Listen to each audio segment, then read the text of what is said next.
Yes guys, how are we? Welcome back to my channel. It is day number 3 of me deleting Instagram. If you're wondering why I decided to delete Instagram, I just got to a point where I was just spending so much of my fucking time just scrolling through bullshit.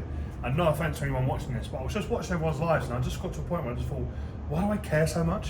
Why am I so consumed by the way that someone is presenting their life? Why am I so worried about going through reels and just absolutely getting to a point whereby I'm just chasing more dopamine and more dopamine and more dopamine and laying in bed with my phone this far away from my face just looking at the entire world, and I just wanted to fucking detach.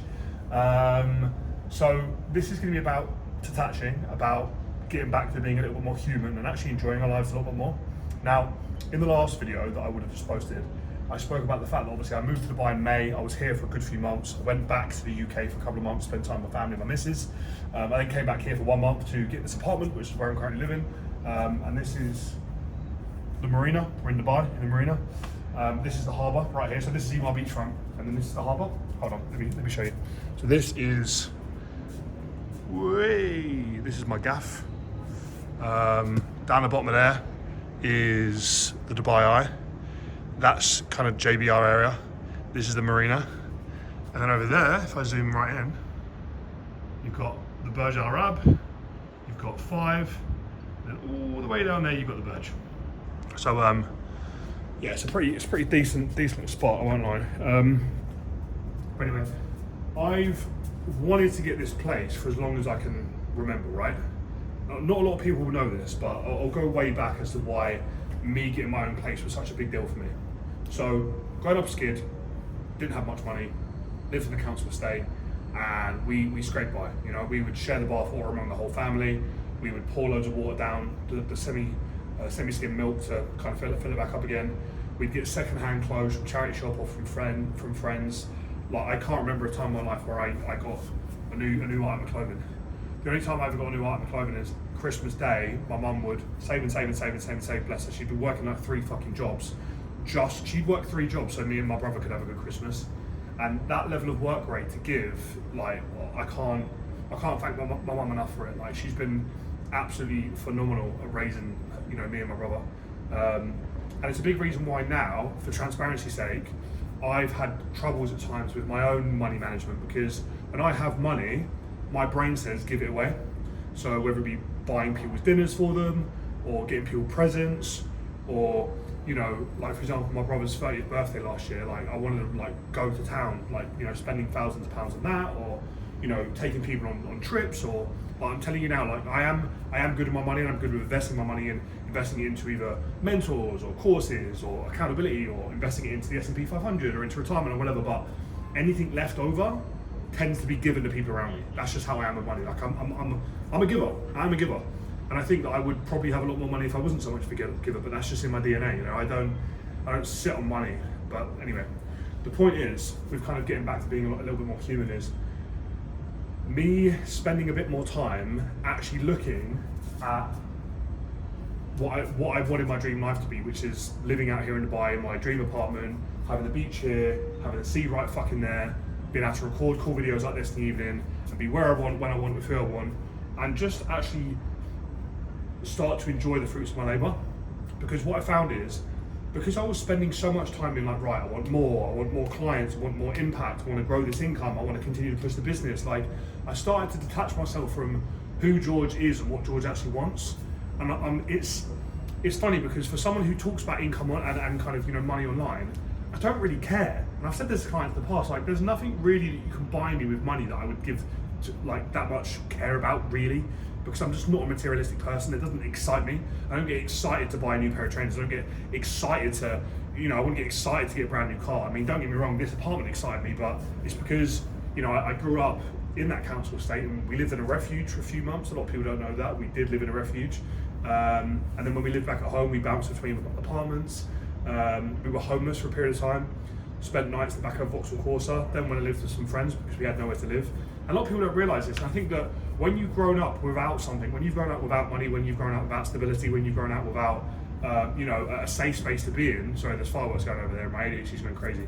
When you've grown up without a safe space, when you've grown up without that security there, when you've grown up without money, when you've grown up without things, when you get money or when you get things or when you get security, You don't want it, you don't want it to go. And I think that kind of mindset of like, oh shit, okay, what if it all goes tomorrow, is built into you as a child, and it's something that I've been trying to work out from. And I'd say the first couple of days here, I almost felt, it's me being very fucking open with you guys, I almost felt a bit numb, because it was like, oh, moving to Dubai wasn't the thing that was going to make me happy. Having this as my view wasn't the thing that was going to make me happy. Earning more money wasn't the thing that was going to make me happy. Working more clients wasn't the thing that was going to make me happy. The actual thing that would make me happy is the pursuit of the thing. And I think that this is a quote from Jim Carrey, I want to say. He said that I really hope that everybody can earn all the money, achieve all the success, and do anything they ever wanted, because they'll realize that was the answer. And I could not fucking agree more. I really could not agree more. People may think that because I live out here, and let me show you this is actually pretty cool. And because I get to see mad shit like this going off on a random Wednesday afternoon, I have no idea what that is, but we're rolling with it. I'd assume that some of you guys may assume, oh, George's got it easy, you know, he's sweet. He's got a great place, he's got the beach right there, he's got a fucking sick pad, he's earning great money, he's got loads of clients, he's really successful, he's funny, he's sexy in his school. Oh, he's good, man. Don't get me wrong, I fucking love my life, but you know, there are days where I don't want to get out of bed. You know, there are moments where I feel really lonely. There are times when I feel detached. You know, I mean, fuck. I've had things happen in my personal life that no one, and I mean no one, other than the closest people in my life know about. And I wouldn't share it because I know that the individuals involved wouldn't want me to share it. But to put it bluntly, it's felt like I've had lead weighing me down for a couple of weeks since the news. It's literally felt like I've had lead. It felt like I've been carrying a 100 kilo burden. And then on top of that, I think you can't tell anyone about because it would be disrespectful to tell everyone about it. Plus, you know, people may not understand because I'm a mentor and it's my job to look after people.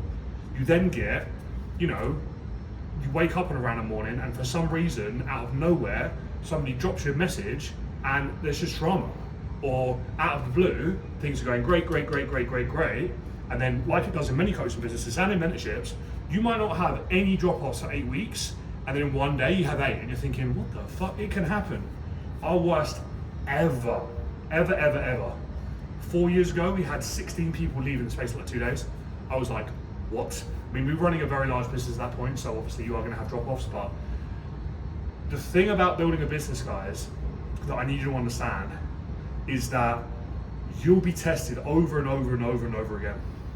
And it's very important, and I'm gonna say this with fucking chest, and I mean it when I say it. It is very important before you grow a business, before you scale it, before you grow an audience, before you have success, that you really fucking love yourself. Because I'm telling you now, you're gonna have a lot of people tear you down. You're gonna have a lot of people come after you, you're gonna have a lot of people attacking you, you're gonna have a lot of people that don't have a fucking clue about you or certain situations or certain things, hear one comment or one thing from one person and assume that you're the devil. And the thing about that is, the higher you grow, the worse that's gonna get.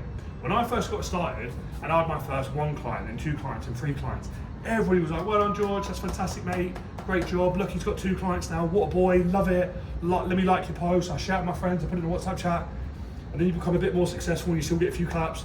The more successful you become, the less claps that you're gonna have, I'm telling you now, I am telling you now. And you know, your closest friends will stop engaging with your stuff. You know, people will tell you that they know all about your life at a meeting, but they've never actually engaged with any of your content online. And all of these things, you get wrapped in this bubble, and then suddenly you think, the fuck am I doing? I'm not living life. I'm so consumed by social media, I'm so consumed by likes and comments and shares and saves, and so consumed on problems within the business. I'm so consumed by a comment that a client made. I'm so consumed by the fact that someone's just handed a fucking notice. I'm so consumed by the fact that my content's flopped. I'm so consumed by the fact that I didn't hit a fucking PB month. Like, for fuck's sake, take a step back and realize you're a human being and you're trying to build an amazing life, an amazing business, and you're so consumed by progress, you're so consumed by growing, you're so consumed by, at times it could be money or brand or whatever it is, that you forget the whole fucking reason you started doing it in the first place, and that's to actually help people. And I'm telling you guys right now, when you're looking to go through like a massive reset, it is so important you've got good people in your life. I am so thankful for the people I've got in my life, my friends, my family members, my missus, my mentors, they've been phenomenal for me. And I'm telling you now, like there have been some things that have happened over the last like few weeks and few months that have made me want to get to a point where I'm like, nah, I'm not working today. That's gonna happen. You're gonna get tested more than you can ever imagine. But it's about how you can continue to show up, and it's also about how you can set those healthy boundaries and go like, right, for example, for myself, right, George is now at work, George is now on his laptop, George is now serving clients, George is now building a business, George is now doing marketing, George is now managing his staff. Okay, right, it's 6 p.m. Okay, I'm setting a boundary, work is now done for the day, I'm now gonna go for a walk. I'm now gonna prep my meals. I'm now gonna read a book. I'm now gonna do some fun stuff. Because if you don't do that, you will burn yourself the fuck out. And I think when you're looking to push the higher echelons and work longer hours and do all these crazy things, it's important to start to understand what synergy looks like for you. Synergy for everybody looks different. You know, if you are a girl and you've got a guy who you're in a relationship with and he works 9 to 5 and he gets home from work at 6 p.m. every single day, you should probably be looking to wrap up work about 6 p.m. so you can spend time together. You know, much the same as, you know, if you're a guy and you've got I was gonna say female friend, if you've got a girlfriend or a wife, fiance, whatever, and like they're the same thing, like set that boundary. You know, if you're somebody who feels like they're most productive in the morning, have that conversation with your partner. Right, it's very important for me to wake up and jump onto my laptop and do X, Y, and Z. And because I'm doing that here, here's our date nights. You know, we're gonna take time off the weekend. You know, I'm gonna hire somebody to help me with admin over the Saturday and Sunday so I can kind of log off and do my own thing. And like actually starting to build the life that you want and actually start to realize that like you're a fucking human being. You want to actually enjoy yourself. There is nothing worse than going months and months and months and months and months on end, driving yourself into the ground, getting burnt out, resentful, tired, miserable, and then thinking, I'm not enjoying this. What's the fucking point? Like, I'm telling you right now, my peak in happiness was nowhere near, and I'm saying this to all my coaches, my peak in happiness was nowhere near my PB month. Not even fucking close.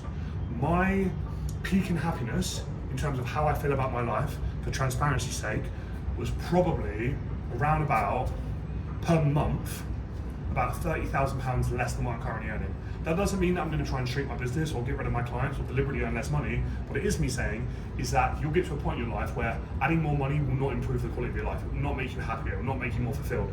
Okay? What makes you more fulfilled is doing things that are in alignment with your values and your vision.